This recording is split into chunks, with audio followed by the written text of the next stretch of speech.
The Shadow of Strones, Unraveling the Hitler Bloodline. The entire catastrophic trajectory of the 20th century, with its industrial scale of devastation and its ideological fires, hinges precariously upon a single, silent omission within a crumbling parish registry in the forgotten Austrian countryside. To understand the man who would eventually shatter the spine of Europe, one must not look first to the trenches of the Great War or the beer halls of Munich, but rather to a harsh and unforgiving landscape known as the Waldviertel. It was here in the year 1837 that the story began, not with a shout of ambition, but with the quiet shame of a peasant woman. The village of Strones was a place of biting winds and granite soil, a corner of the Austrian Empire where life was extracted from the earth with brutal difficulty. In this isolated hamlet lived Maria Schicklgruber, a woman of 42 years whose hands were roughened by decades of labor and whose gaze likely held the stoic resignation common to her station. She was unmarried, a fact that in the deeply Catholic strictures of the 19th century carried a weight of social judgment that is difficult for the modern mind to fully comprehend.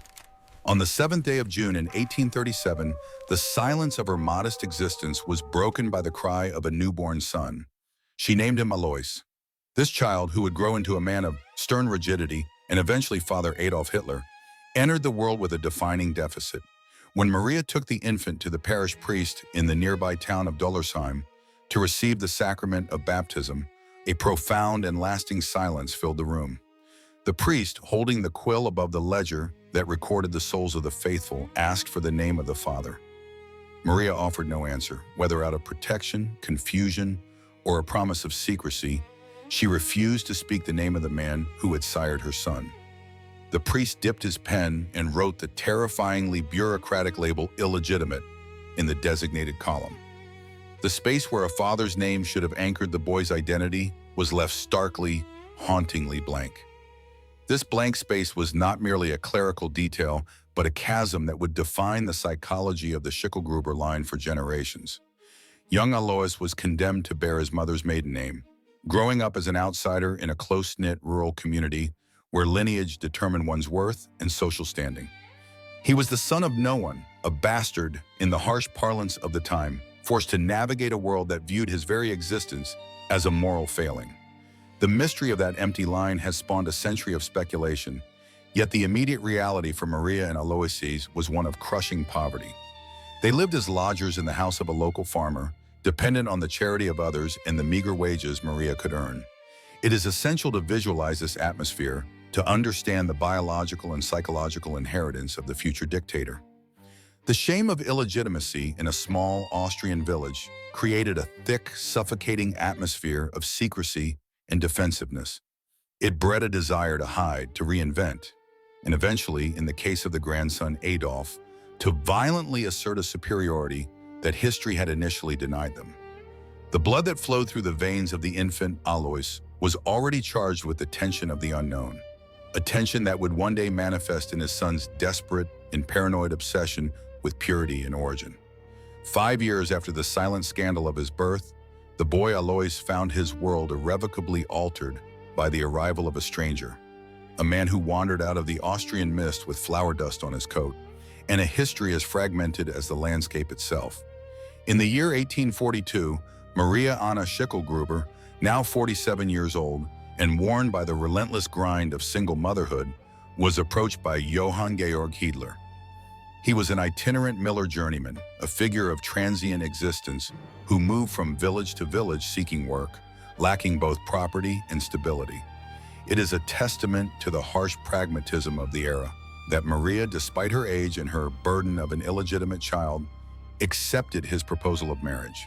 They were wed in the parish church of Dollersheim, a union that offered Maria a veneer of respectability, but curiously offered her son very little in the way of paternal acceptance. The marriage of Maria and Georg Hitler remains one of the great psychological puzzles in the genealogy of the dictator. For reasons that history has never fully clarified, Georg Hitler did not adopt the 5-year-old Alois, nor did he lend his name to the boy, leaving the child to remain a Schicklgruber. There was a palpable distance between the stepfather and the stepson, a coldness that perhaps stemmed from Georg's own poverty, or, as some historians suggest, a knowledge that the boy was not his responsibility to bear. The family structure, already fragile, fractured further when the young Alois was sent away.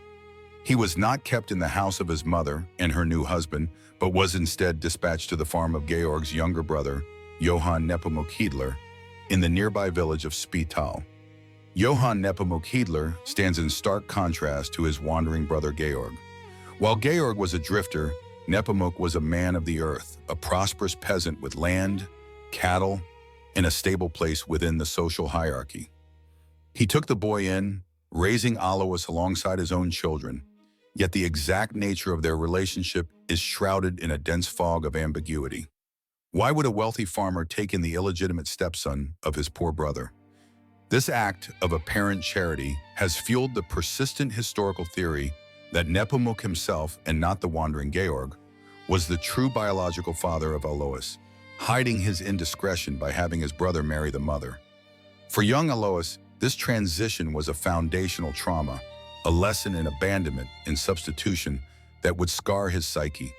He grew up in the home of a man he called uncle, surrounded by the comforts of a stable farm, yet officially recognized only as the poor relation, the Schicklgruber boy.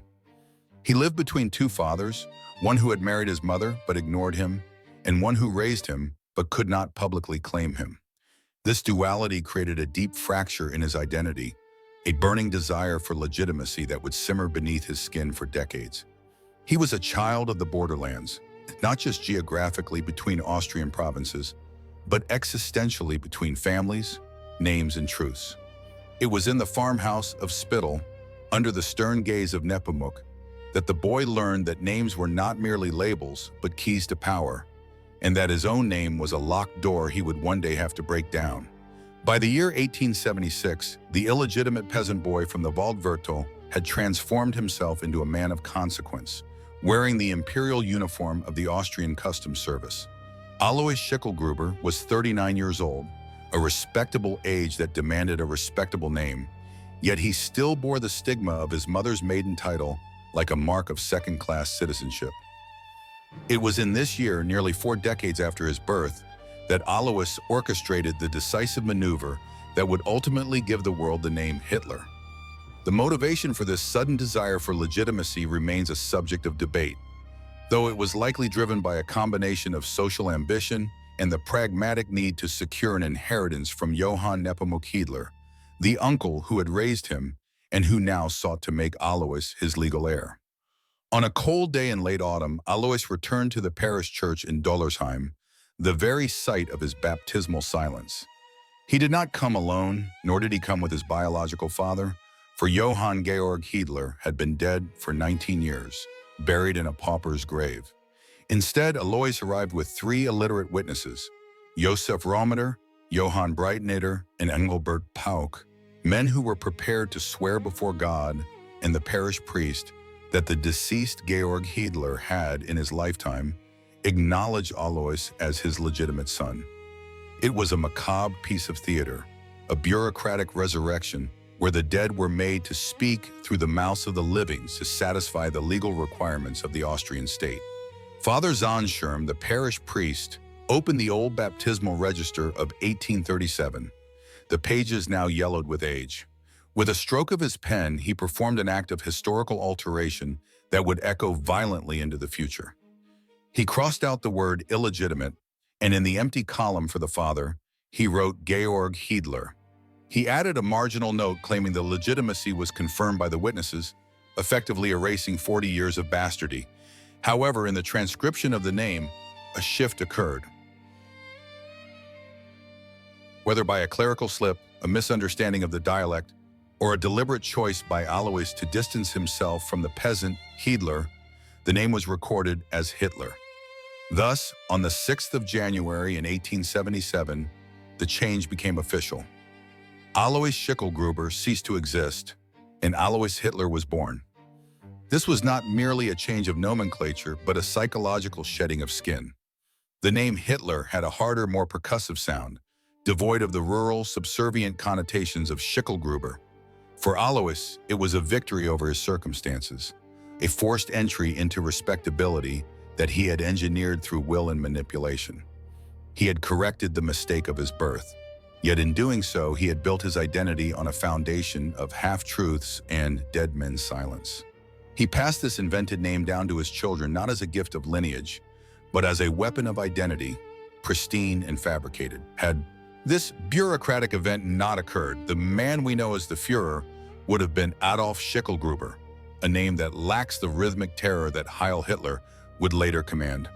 The destiny of the world had turned on the tip of a priest's pen in a dim village registry office.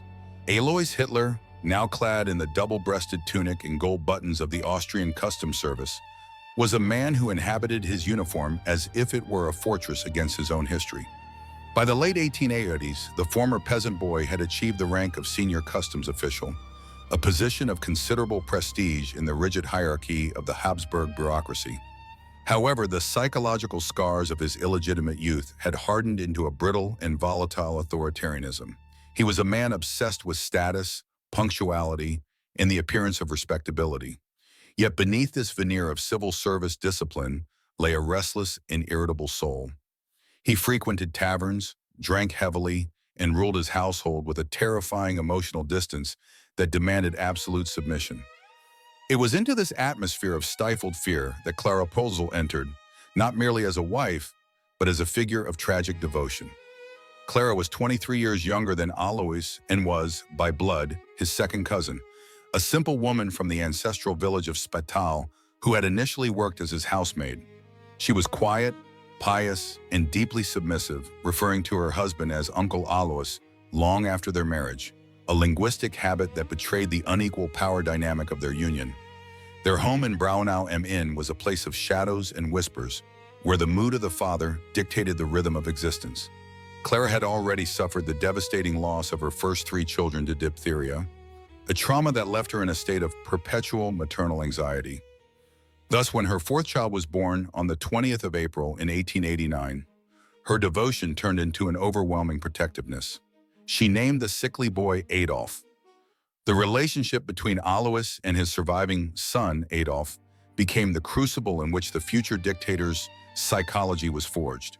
Alois saw in his son a reflection of his own precarious beginnings, or perhaps he saw a softness he despised, and he sought to hammer the boy into a shape that fit his own rigid expectations. The father was a tyrant within his own walls, communicating with his family through sharp whistles and commanding glares. He demanded that Adolf follow in his footsteps to become a civil servant, a career of stability and state service, while the young Adolf, dreamy and stubborn, resisted with a passive-aggressive fortitude. This conflict was not merely a generational dispute, but a clash of wills that often erupted into violence.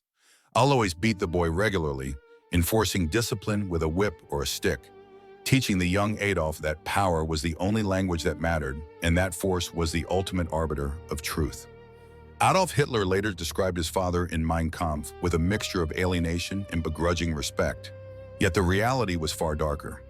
The boy learned to fear the heavy footsteps on the stairs, to read the silence of the dinner table, and to retreat into a world of fantasy to escape the crushing weight of his father's expectations.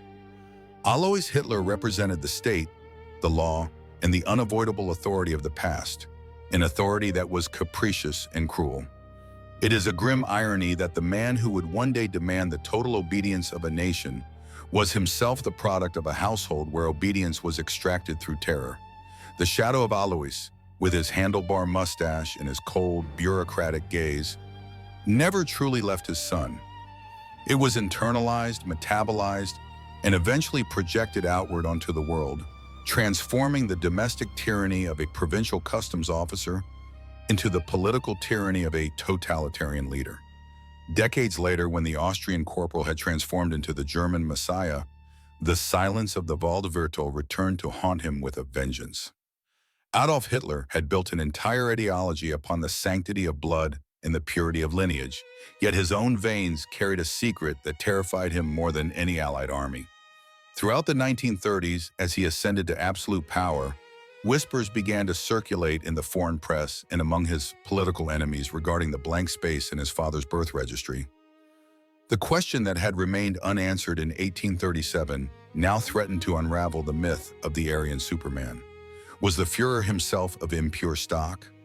This paranoia crystallized in the so-called Frankenberger thesis, a persistent rumor suggesting that during the time of conception, Maria Schicklgruber had been employed as a maid in the household of a Jewish family named Frankenberger in the city of Graz.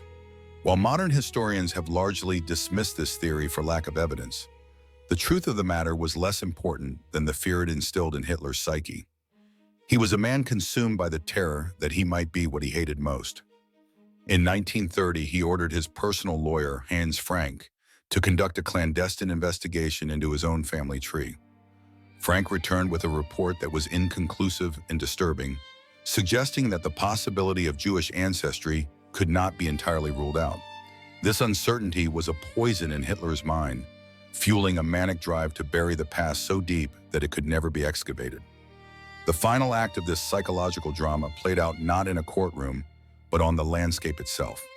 In 1938, shortly after the Anschluss brought Austria into the fold of the Third Reich, Hitler declared the ancestral region of the Waldviertel a restricted military zone.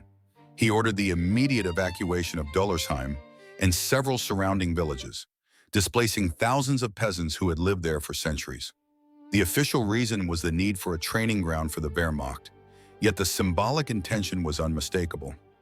The tanks and artillery of the German army rolled into the village where his father was born and where his grandmother, Maria, lay buried. For years, the Wehrmacht used the village of Döllersheim for target practice. They fired heavy artillery shells into the houses, the school, and the parish church where the baptismal registry had once lain open. They obliterated the physical evidence of the Schicklgruber history, pulverizing the stone markers of the cemetery until the grave of Maria Anna Schicklgruber was nothing but churned earth and dust. It was an act of matricidal erasure, a violent attempt to silence the ancestors who could not prove their purity. By destroying the village, Hitler sought to destroy the witness to his origins, leaving behind only a cratered wasteland. He believed he could rewrite history with explosives, but the silence he created was not the silence of peace, but the silence of a crime scene. The man who demanded that the world worship his bloodline ended his journey by shelling the very earth from which he sprang, leaving the mystery of his grandfather forever buried beneath the rubble of his own war.